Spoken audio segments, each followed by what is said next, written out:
Olá pessoal, tudo bem? Satisfação estarmos aqui reunidos novamente. Um convite ao nosso Núcleo de Estudos Espíritas Francisco Xavier. E hoje então, nosso estudo versa sobre a parte quarta do capítulo 2º da parte 4 do Livro dos Espíritos, que vai tratar das penas e gozos futuros.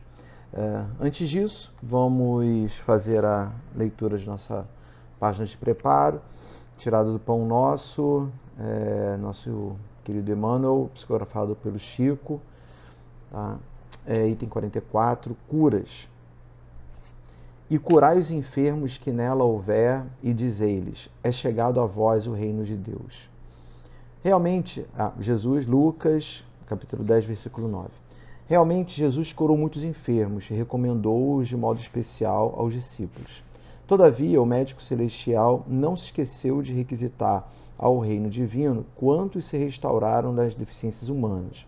Não nos interessa apenas a regeneração do veículo em que nos expressamos, mas, acima de tudo, o corretivo espiritual. Que o homem comum se liberte da enfermidade, mas é imprescindível que entenda o valor da saúde. Existe, porém, tanta dificuldade para compreendermos a lição oculta da moléstia no corpo, quanto se verifica em assimilarmos o apelo ao trabalho santificante que nos é endereçado pelo equilíbrio orgânico. Permitiria o Senhor a constituição da harmonia celular apenas para que a vontade viciada viesse golpeá-la e quebrá-la em detrimento do espírito? O enfermo pretenderá o reajustamento das energias vitais. Entretanto, cabe-lhes conhecer a prudência e o valor dos elementos colocados à sua disposição na experiência edificante da terra. Há criaturas doentes que lastimam a retenção no leito e choram aflitas, não porque desejam renovar concepções acerca dos sagrados fundamentos da vida, mas por se sentirem impossibilitadas de prolongar os próprios desatinos. É sempre útil curar os enfermos, quando haja permissão de ordem superior para isto. Contudo, em face de semelhante concessão do Altíssimo, é razoável que o interessado na bênção reconsidere as questões que lhe dizem respeito, compreendendo que raiou para o seu espírito um novo dia no caminho redentor. Assim, queridos amigos, vamos cerrar nossos olhos, elevar nosso pensamento, agradecer a Deus Pai, Jesus nosso Mestre, pedindo que nos ilumine e ampare nesse momento de estudo, que possamos aproveitar todo o preparo, os ensinamentos trazidos pela espiritualidade, pelo nosso Mestre Jesus, para que assim possamos nos confortar e nos orientar nessa nossa vida e no nosso progresso. Graças a Deus. Muito bem, então, queridos amigos, como bem disse, o tema de hoje será sobre penas e gozos futuros. Trata-se ali das questões 965 a 982 do Livro dos Espíritos. Tá? Essa parte quarta do capítulo 2º, ela vai trabalhar, tá? Na verdade, mais uma vez, o capítulo 2º da parte 4, é importante que a gente se oriente, no sentido de que essa parte 4, ela fala meio que das penas e gozos, de modo geral. O capítulo 1º fala das penas e gozos terrestres e o capítulo 2º fala das penas e gozos futuros que vão ocorrer no plano da espiritualidade. É importante também dizer que essa parte ela vai originar o livro O Céu e o Inferno. Então, muito do que diz respeito a um estudo mais particularizado, tá? Uma análise mais detalhada de tudo que a gente vai falar aqui, vai estar melhor definido lá no Céu e Inferno, tá bom? Que virá posteriormente. Só que esses conceitos iniciais vamos desenvolver no estudo de hoje, tá bom? Então, para facilitar o estudo, vamos dividir aqui em duas partes. Então, tem a primeira parte, tá? Que são as penas, e a segunda parte, que são os gozos. Então, primeiro vamos trabalhar a questão relacionada às penas. Então, a primeira coisa, o que é uma pena? Para que serve a pena? Qual é a finalidade? Como é que se constitui? Tá? Bom, então a pena é uma espécie de sanção, certo? É uma espécie de reprimenda. É uma reprimenda que sempre tem como característica, tá, gerar algum sentimento aflitivo, através da restrição de algum direito, a restrição de algum interesse, mas que de alguma forma gera um desconforto, gera uma angústia, tá? E tem essa natureza aflitiva. Mas para que serve a pena? Se a gente for pensar em casa, quando tem um filho pequeno e faz alguma besteira, né, faz alguma arte, e ainda mais quando a arte é na parede de casa, há necessidade de uma intervenção educativa, pedagógica, explicando as regras da casa, que ali não é o local para isso. E aí, se isso é recorrente, é necessária uma intervenção um pouco mais rigorosa, né? Tomando o giz, tomando o instrumento que leva a criança a praticar aquele erro, certo? E se ele busca outros meios, então intervenções mais rigorosas, no sentido de cortar benefícios, aquele horário de lazer vai ser reduzido, então aquele momento que iria ver desenho animado, não vai ver o desenho animado, porque diante dessas práticas, violando as normas estabelecidas para casa, caso elas não sejam observadas, consequências haverão. Então, quando a gente pensa dentro de casa, tem um fim pedagógico, mas quando a gente pensa num ilícito, um crime praticado, quando o indivíduo ele sofre uma pena aqui na Terra porque ele praticou um crime, geralmente a gente imagina essa pena com que finalidade? Então, quando alguém ele está passando por alguma situação penosa, muita gente vira, olha só, Deus está castigando. Ou se ele está para praticar algum ilícito, olha, alguma coisa errada, mesmo em casa, a gente vira para a criança, Deus castiga. Se você fizer coisa errada, Deus vai castigar. Então, essa pena, e aí estamos trabalhando a pena segundo a perspectiva da espiritualidade, tem uma finalidade de castigo, de retribuição. Aqui na Terra, tá, desde que o mundo é mundo, sempre se discutiu, na verdade sempre existiu, né, a ideia da pena, mas já há muito tempo se discute qual seria essa finalidade. Então, durante muitos anos, a gente teve a pena como mera retribuição, mero castigo, você está apenas devolvendo o mal praticado. Mas Deus é vingativo? A gente já aprendeu, Deus ele é justo, ele é caridoso. Não, então isso é incompatível com a natureza de Deus. Deus não tem vaidades. Então, se você pratica um crime contra a sua lei, ou desrespeita, ou digamos até que o indivíduo não acredite em Deus, Deus não está preocupado se você acredita nele ou não. Né? Deus não tem vaidade. Muito bem. Então, a pena teria como finalidade intimidar a sociedade. Então, o sujeito ele pratica um crime, então eu vou puni-lo para que ele sirva de exemplo. Então, eu usaria a pena para intimidar os demais membros do grupo social. Mas aí eu vou estar pegando o sujeito ali como um bode expiatório, como exemplo, como se fazia antigamente, né? Aquelas execuções em praça pública para sensibilizar ali as pessoas. Não, isso violaria a própria ideia de dignidade da pessoa humana. Então Deus estaria pegando um sujeito que errou e usando ele como exemplo. Não, também não faria muito sentido. Então, na verdade, o que se aproximaria mais seria uma ideia pedagógica. Então, Deus, ele cria os castigos, tá? Sabemos que nós vivemos em um planeta de provas e expiações, tá? Mas, como eu disse, a ideia de todos os perrengues que a gente passa na vida diz respeito a penas terrestres. Mas como se dá no plano espiritual? Né? Como é que isso vai se dar? Ora, nós vamos ter então a figura ali, tá, do inferno. Existe um local, tá, estabelecido por Deus para que se gere o sofrimento aos condenados. Então, essa construção, essa ideia do inferno, que era muito própria, né, está muito presente, né, na religião católica, na religião protestante, ela é incompatível, né, com o desenvolvimento dos estudos espíritas e com a própria lógica de Deus. uma vez que a gente já aprendeu que a finalidade do espírito é progredir e que Deus ele é bom e justo, não seria lógico nem razoável ele criar um ambiente para torturas eternas, né? Então, e outra coisa, criar seres, né, os demônios, que estariam condenados, tá, a viver eternamente, se beneficiando, se favorecendo ali do sofrimento alheio, né? Então, essa condenação gratuita, permitindo ali a criação de demônios, isso também não faz muito sentido. Mas, então, como se daria, como é que ocorreria, tá, essas penas no plano da espiritualidade?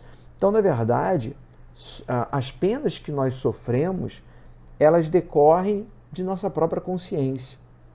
Então, na maioria das vezes, o ambiente penoso que a gente vivencia no plano espiritual é plasmado por nós mesmos, ou ele vai decorrer, ele vai ser administrado por outros espíritos que estarão em sintonia com a nossa vibração, com os pecados que praticamos, os erros que cometemos, as culpas que sentimos, tá? Então, há essa aproximação, tá? E aí, de maneira consciente ou até mesmo inconsciente, atraímos esse estado de coisas, plasmamos, então, uma realidade que a gente passa, então, a vivenciar, causando, claro, enorme sofrimento. Então, mas para que haja, então, pena, como eu disse, é necessário que haja um crime. Então, não é o tema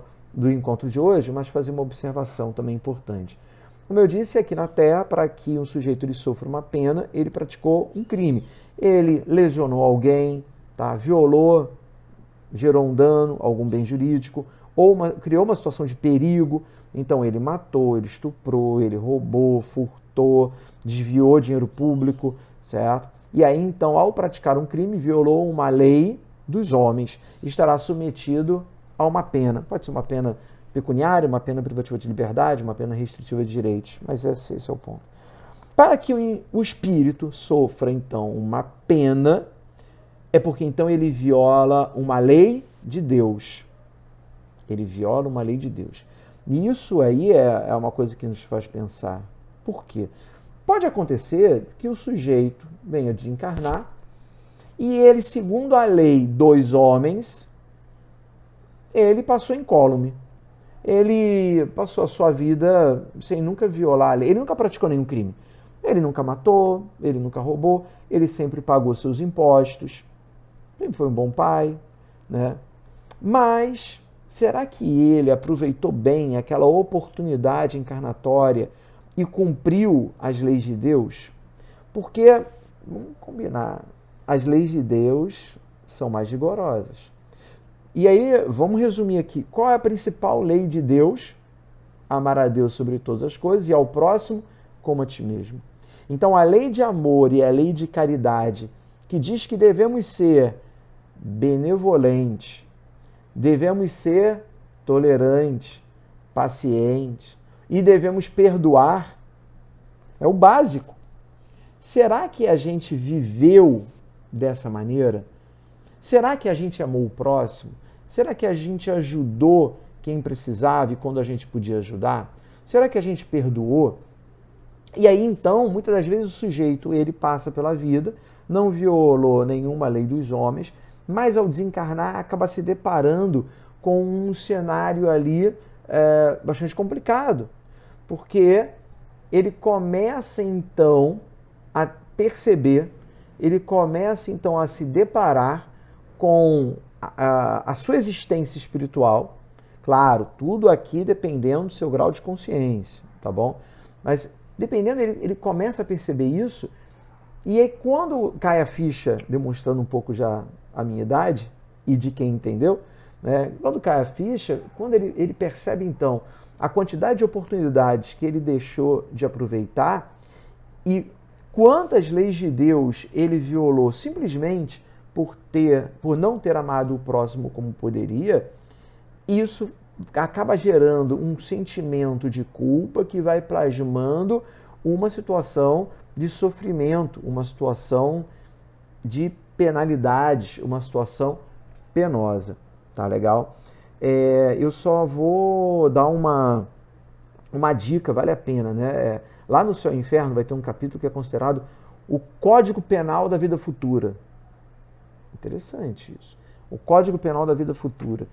E, deixa eu só pegar aqui, para a gente poder situar, são 33 artigos. E lá não é tipo, não fará isso, não faça aquilo, não faça aquilo. Não. Eu prefiro chamar de 23 itens. Então ele vai trazer orientações. A gente podia fazer o estudo de hoje só sobre isso. É muita coisa e é bem interessante. Tá? Vou dar só alguns itens, só para a gente poder ter uma ideia. Ó. A alma ou o espírito sofre na vida espiritual as consequências de todas as imperfeições que não conseguiu corrigir na vida corporal. A completa felicidade prende-se à perfeição. Não há uma única imperfeição da alma que não importe funestas e inevitáveis consequências. Dependendo do sofrimento da imperfeição, como o gozo da perfeição, a alma traz consigo o próprio castigo. E o próprio castigo vem da própria alma, do próprio espírito. O espírito sofre pelo mal que fez, de maneira que, sendo a sua atenção constantemente dirigida para as consequências desse mal, melhor compreende os seus inconvenientes. Né? E por aí vai, por aí vai. Né? A expiação varia segundo a natureza e gravidade da falta. Não há regra absoluta, nem uniforme quanto à natureza e duração do castigo. Tudo depende do indivíduo. Né? Dependendo da melhoria do espírito, a duração do castigo, o culpado que jamais melhorasse sofreria sempre, a pena seria eterna. Então, a gente sempre vai ter condições de aprender. O arrependimento pode dar-se por toda parte, em qualquer situação. Os espíritos imperfeitos são excluídos dos mundos felizes. Lógico. E por aí vai. Só que aí no finalzinho tem um resuminho. E a gente gosta de resuminho, né? Ele fala assim, em que pese a diversidade de gêneros e graus de sofrimento dos espíritos imperfeitos, o Código Penal da Vida Futura pode resumir-se nesses 3 princípios. Então ele dá um resuminho. O sofrimento é inerente à imperfeição. O sofrimento é inerente à imperfeição. Então, enquanto nós formos imperfeitos... Então, o que é o espírito imperfeito? É aquele que ainda é um pouco voltado para o mal, mas que ainda não pratica o bem. Então, enquanto a gente não estiver na sintonia com a lei de Deus, o sofrimento vai ser normal, vai fazer parte. Segundo princípio. Toda imperfeição, assim como toda falta dela promanada, traz consigo o próprio castigo nas consequências naturais e inevitáveis. Assim, a moléstia pune os excessos e da ociosidade nasce o tédio, sem que haja mister de uma condenação especial para cada falta do indivíduo. Cada caso é um caso. Viu? Então, da ociosidade nasce o tédio. Ou seja, do não fazer o bem, chega uma hora que começa a incomodar. Sabe aquela coisa assim, hoje não vou fazer nada. Dependendo do grau, você está mais suscetível. Se você ora, você está mais suscetível à boa influência dos seus amigos espirituais, da chaminha de Deus que está dentro de nós. Você está parado por quê? Você quer um tempo para você para fazer o quê? Você vai estudar? Você vai ajudar o próximo? O que você vai fazer? Vai ficar o quê? Jogando videogame? É sério? Você Você encarnou para jogar videogame. Aí agora você desencarnou para ficar tocando harpa. Então acho que vai virar anjo. Então, a ociosidade... É claro que a gente precisa de um tempo para descansar, para confraternizar com os amigos. Tudo isso é importante. Mas muito tempo de ociosidade naturalmente gera tédio, aquela coisa. Está na hora da gente voltar a trabalhar. 3. Podendo todo homem libertar-se das imperfeições por efeito da vontade, pode igualmente anular os males consecutivos e assegurar a futura felicidade. Veja, então a pena não é castigo. A cada um segundo as suas obras, no céu como na terra. Tal é a lei da justiça divina. Então, A pena, ela não é um castigo, ela não é uma retribuição porque você pecou. Na verdade, a pena é uma forma de fazer a gente voltar para os trilhos. Então a gente, poxa, ou está fazendo muita coisa errada, aí vem a espiritualidade e vai, aqui na Terra principalmente, corrigindo, né? Não, volta para cá. Né? Então, olha, o sujeito está com dinheiro e fazendo muita besteira com aquele dinheiro. Então vamos ter menos dinheiro. Né? O sujeito, ele agride muitas pessoas. Né? Então, poxa, vamos dar um pouquinho mais de humildade nele. Tem algumas doenças, faz o sujeito ficar um pouco mais humilde. Mas e na espiritualidade? Né? Mesma coisa. Ué, mas a gente fica doente da espiritualidade? Fica. Só que lá, a doença, na maioria das vezes, é causada por nós mesmos. Sentimento de culpa, sentimento de vingança, né? Todas a inveja, todas as imperfeições são muito mais, como é que eu vou dizer assim, muito mais pulsantes, gritam, né, mais alto, veem cores mais fortes quando na espiritualidade. Então, mais uma vez, não há um inferno. A questão 970, ela vai trazer as principais penas. Isso lá no Livro dos Espíritos. Ó, tá tudo lá. Ó, em que consistem os sofrimentos dos espíritos inferiores? São tão variados como as causas que os determinam e proporcionais ao grau de inferioridade, como os gozos são de superioridade. Podem resumir assim. Então ele dá uma resumidinha. A gente gosta de resumo, ó. Invejarem o que lhes falta para ser felizes e não obterem. Olha, o espírito, quando ele começa a perceber pessoas com as famílias felizes, né, às vezes espíritos encarnados com dinheiro, espíritos, né, iluminados, e aí vem a inveja. Verem a felicidade e não poderem alcançar. Pesar, ciúme, raiva, desespero, motivados pelos que o impedem de ser ditosos. Remorso, culpa, né? Motivados pelo que os impede. Ansiedade moral indefinível. Desejam todos os gozos e não os podem satisfazer. Eis o que tortura. Tá? E tem outra também, na do 973, né? Tem uma outra pena, que é a crença de que aquelas penas, aquele sofrimento é eterno. Por causa, né, das nossas tradições religiosas, tá? A maioria das religiões na Terra vendem a ideia de penas eternas.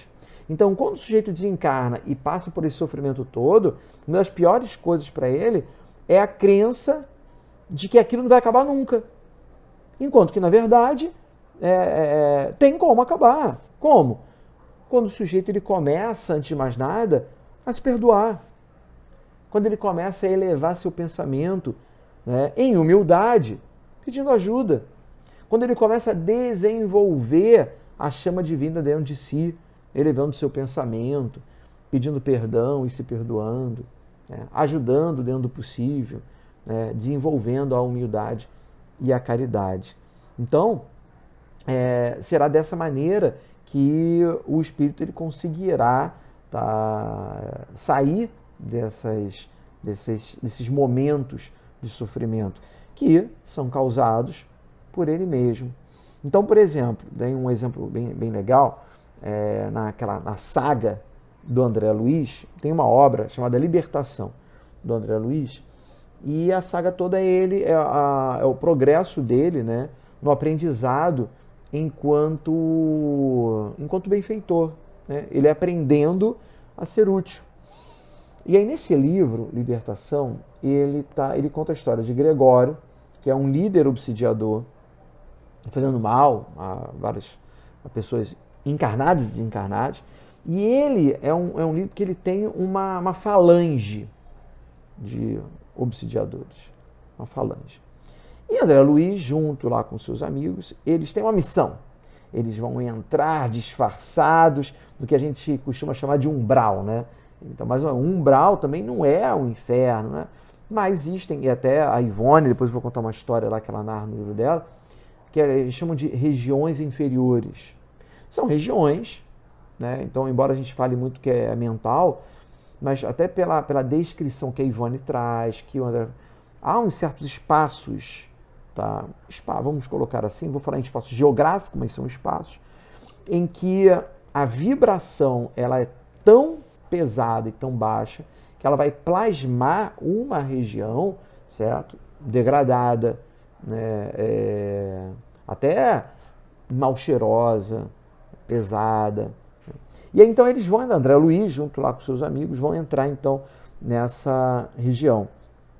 Tá? Eles vão se infiltrar, né? Quase uma missão, né, secreta. E é interessante que eles vão fingir que são espíritos obsidiadores. Então imagina, André Luiz e aqueles espíritos todos bonzinhos, né? Tipo, com todo respeito, uns espíritos meio Mauricinho, fingindo que são do mal, fingindo que são da gangue, né? Oh, eu sou mal e tal.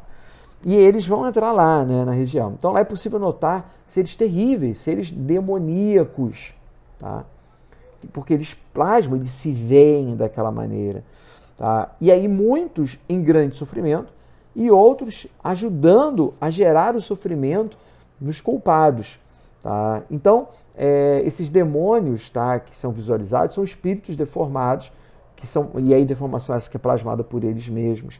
Então, são espíritos que se veem na missão de castigar, espíritos que acreditam serem merecedores desse castigo. Tá? Então, mais uma vez, o indivíduo que está sendo castigado ali não é por imposição de Deus, mas por ele mesmo. Né? Como Chico, certa vez, colocou, né? Não adianta o diabo soprar onde não tem brasa. Né? Então, essa influência obsidiadora, ela só existe quando o indivíduo encarnado ou desencarnado, ele dá brecha, ele baixa a guarda, porque tem que haver o quê? Sintonia. Então, tanto aqui como lá, certo? Então, tem uma passagem da Ivone, esse livro aqui, Devassando o Invisível, muito legal, da Ivone, uma das grandes médiuns que nós temos. Ela, no capítulo, que tem um título bem sugestivo, Nas Regiões Inferiores, ela, na verdade, quase o livro todo, quase, mas uma boa parte, são experiências dela, desdobrada, junto com mentores espirituais, inclusive o Dr. Bezerra de Menezes, em missões no plano espiritual. Tá? E aí ela chega nessas regiões. E ela vai descrevendo. Realmente é bem impactante. Então, ó, aí ela fala assim, ó, eram cerca de 10 as entidades então visitadas. Encontravam-se como aprisionadas em pequeno e miserável compartimento, em promiscuidade chocante. Haviam sido homens quando encarnados, conservando seus espíritos agora, né, caracteristicamente masculinos. Essas visões, frutos... e aí olha só. Então, eram atormentados por visões alucinatórias dos crimes praticados. Então, eles repetiam, eles vivenciavam os crimes que eles mesmos praticavam. Essas visões, frutos das suas vibrações mentais, nós as víamos tão bem quanto elas próprias. Então, eles que estavam ali enquanto mentores tentando ajudar, conseguiam ver o que eles plasmavam. E então, exteravam-se chorando em tumultuoso vozerio sobre um tablado imundo. Refugiavam-se por entre cobertas esfarrapadas, aos gritos e uivos, como loucos. Levantavam-se em seguida, sem jamais lograrem repouso, os olhos em fogo. Tá? As vestes eram rotas e imundas, empapadas de sangue e lama, a exibir as fases de putrefação cadavérica ou de matéria asquerosa, exibiam, né? O solo do compartimento em que se detinham era uma espécie de quarto ou sala, muito pequeno, tinha a janela gradeada à esquerda e uma porta à direita, era tão imundo quanto eles próprios. Igualmente, né, empapado com sangue e humores fétidos. A porta deitava para um pequeno terreno e permanecia aberta. Os pobres voluntariamente permaneciam naquele covil, presidiários de si mesmos, isto é, do próprio passado. E aí ali perto tinha um velho galpão, tá, em que uma mulher de cor negra, um espírito desencarnado, voluntariamente ali em serviço de resgate. Então ela estava, esse espírito, né, deixava entrever uma certa luminosidade no seu envoltório.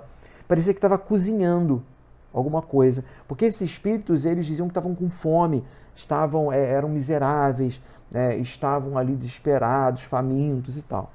E aí esse espírito de luz estava meio que fazendo como se estivesse cozinhando ali uma comida. Sentimos o aroma apetitoso da comida. Olha que interessante, né? Senti um cheiro apetitoso. Peraí, aqui, ó. Ah, tá. E espionamos, ó. Preparado em grandes tachos de cobre, como os que se usavam outrora para fabricar ali o fabrico doméstico de goiabada, afigurou-se ao nosso entendimento tratar-se de leguminosas e hortaliças, tá, as quais se nos desenharam a visão como alface, tomate, cenoura, batata, azeitona, cebola e salada. Esse local era agradável pela presença da negra, em quem, com efeito, reconhecemos espírito operoso. Então, veja, tinha um espírito ali querendo ajudar. E os lá, pessoal, tenho fome, tenho fome, tenho fome. E aí, tomamos do prato, no qual se viu um almoço belo e magnífico. Tá? E aí o ex-obsessor arrebatou-se de nossas mãos, insofrido e faminto, levou a colher à boca, sem mais rodeios, como teria feito uma pessoa encarnada. Subitamente, porém, repudiou o prato, com asco e horror, arremessando longe, e entrou a chorar e a lamentar-se em uivos.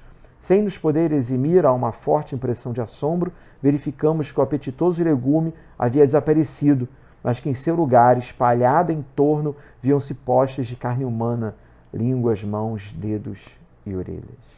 Sinistro. Parece um conto de horror, não é? Parece um conto de horror, né? Mas é o que espíritos, né, vivenciam dentro do que é plasmado por eles mesmos. A espiritualidade, ela vai ter essa riqueza em que o indivíduo ele consegue, de uma maneira até muito, muito forte, né, se ver, né, com mais clareza, ser o que realmente se é com muito mais clareza. Então, mais uma vez, então veja, essa ideia de pena futura, ela é plasmada pelo próprio espírito.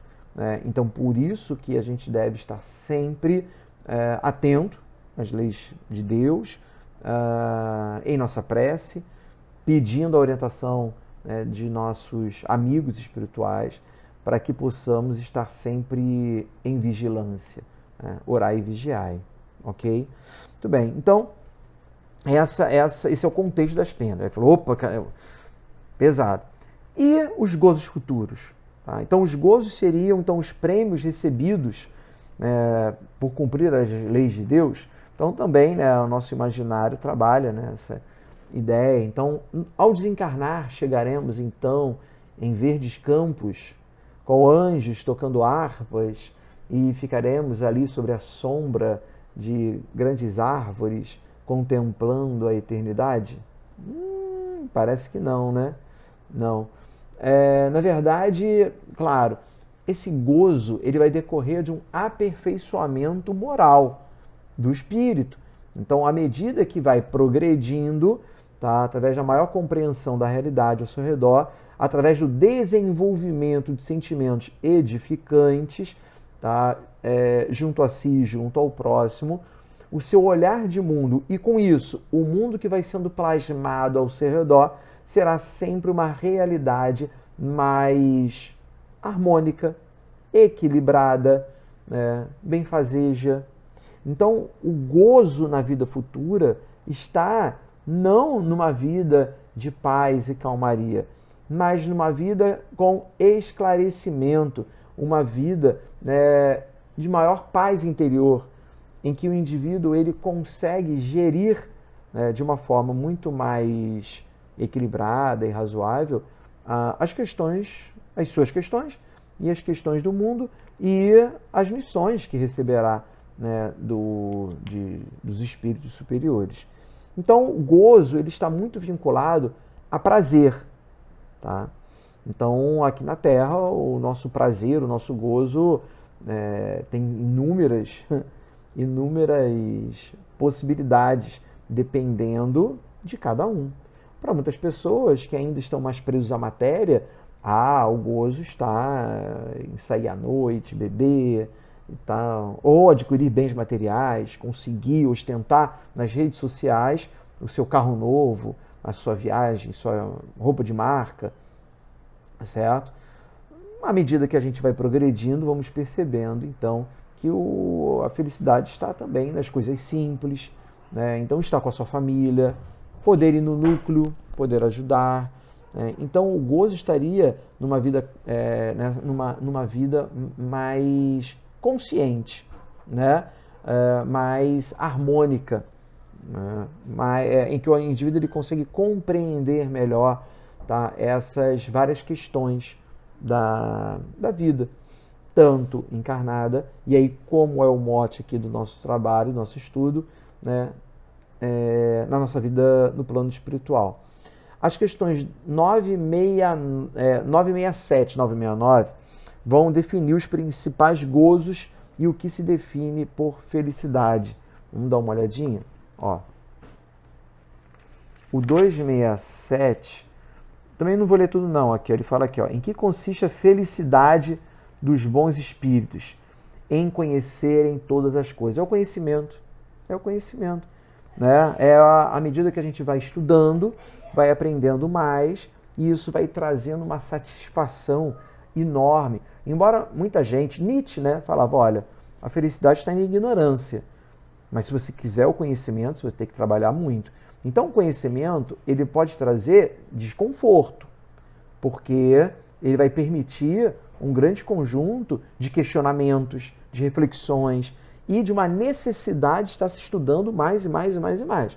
Mas à medida que a gente vai estudando e vai adquirindo esse conhecimento, também isso vai trazendo um conforto, né? Parece, né, ao desconforto das reflexões e da angústia, mas também há um conforto de que não estamos à deriva. Não estamos à deriva, né? Há um plano, né, para muita coisa. Tá?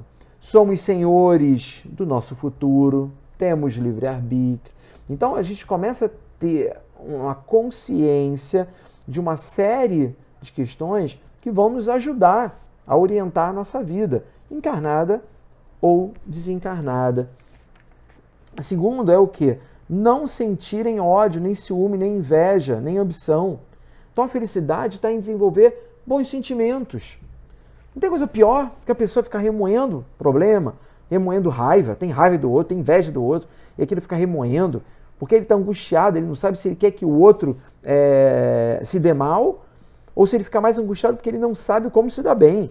E aí ele não sabe como se dar bem porque ele perde tempo. Em vez dele investir nele, ele fica perdendo tempo remoendo, odiando e invejando o seu próximo, certo?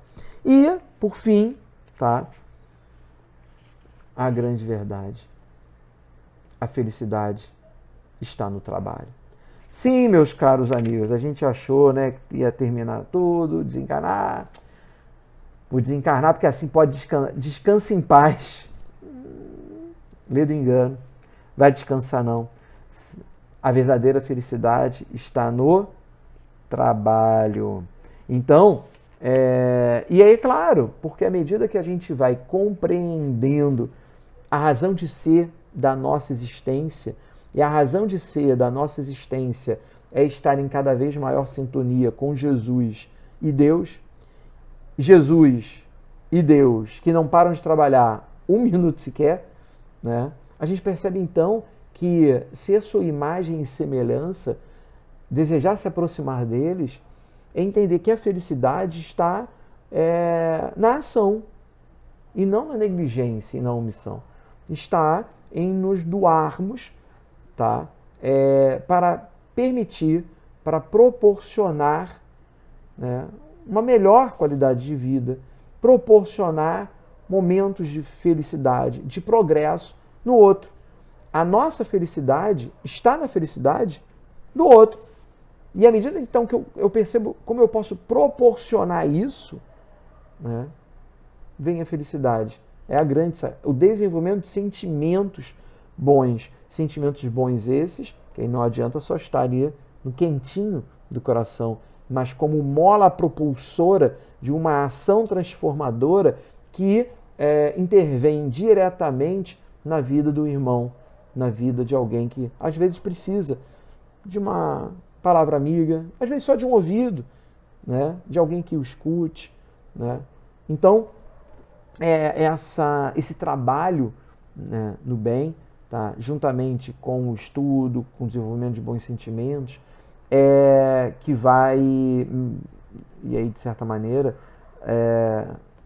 representar, tá, o gozo, o que de fato é o prazer, o que de fato é a felicidade, seja no plano encarnado, seja no plano desencarnado, na espiritualidade.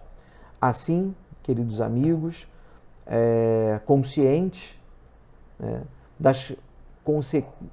conscientes de que existem consequências de nossas ações e de nossas omissões, mirando sempre, no desenvolvimento de nossos estudos, de bons sentimentos e de nosso trabalho, visando sempre o nosso progresso.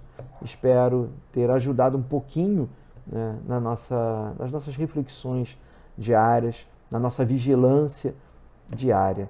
Assim eu quero desejar a todos uma excelente tarde, uma excelente noite, uma excelente manhã, uma excelente semana, e continuamos aqui, estudando e trabalhando e progredindo. Até a próxima. Tchau, tchau.